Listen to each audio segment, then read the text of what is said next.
Avec le Premier ministre, nous avions fait le choix clair, le choix de principe, de ne pas modifier l'ordre du jour de l'Assemblée nationale et de laisser le débat se tenir sur cette proposition de loi.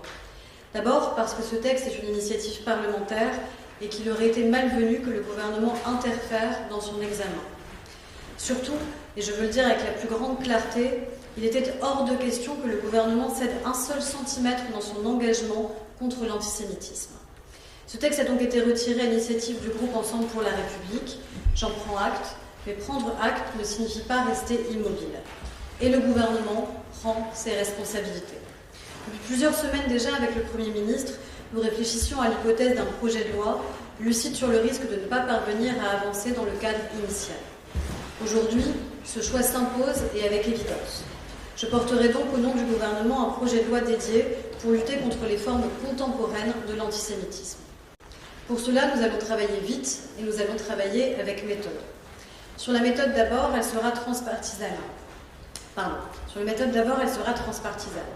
Dès le mardi 28 avril, je réunirai ici dans mon ministère l'ensemble des présidents de groupes représentés à l'Assemblée nationale et au Sénat, ainsi que les présidents des commissions des lois des deux chambres pour entendre les propositions qu'ils portent.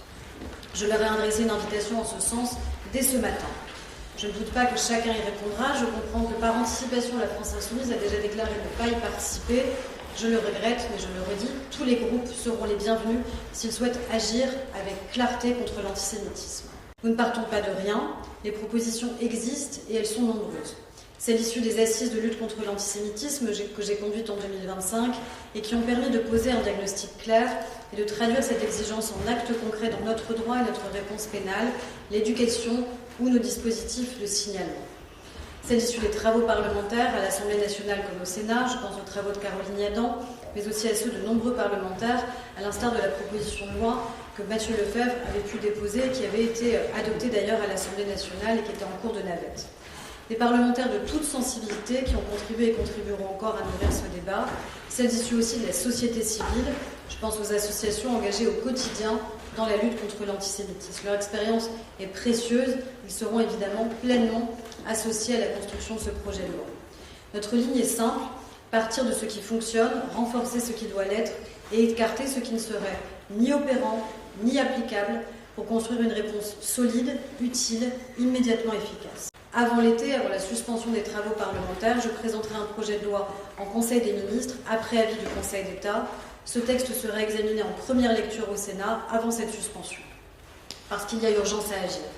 Depuis les attentats terroristes perpétrés par le Hamas en Israël le 7 octobre 2023, l'antisémitisme, nous le savons, a changé de nature, d'intensité, de visibilité, mais sans jamais changer de cible. En France, comme dans toutes les démocraties, l'antisémitisme a franchi un seuil. Et ce seuil, nous n'avons pas le droit de l'ignorer. Car ce qui se banalise finit toujours par s'installer. Et ce qui s'installe finit toujours par s'aggraver. Un chiffre, un seul, suffit à mesurer l'ampleur du défi.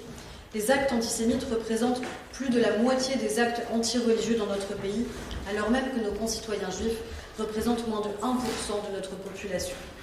Et derrière ce chiffre, il y a des vies, des regards qui se baissent, des silences qui s'installent, des enfants à qui l'on conseille de ne pas dire qui ils sont, ni ce en quoi ils croient.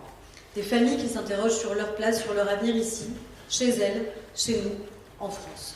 Ce constat est insupportable. La France connaît déjà le prix de la haine, elle l'a payé dans sa chair, elle connaît les attentats, les assassinats antisémites, elle sait ce que coûte l'inaction, le retard ou le déni. Elle sait ce que deviennent les sociétés qui préfèrent expliquer plutôt que prévenir, justifier plutôt que protéger. Gouverner, ce n'est pas réparer les ruines, c'est empêcher qu'elles ne se forment.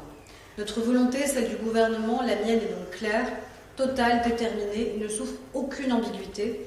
Nous ne céderons rien, nous ne détournerons pas le regard, nous ne lâcherons rien. Avec une boussole constante, l'universalisme républicain, combattre toutes les haines, toutes les violences, toutes les discriminations, sans exception, sans relativisation et sans hiérarchie.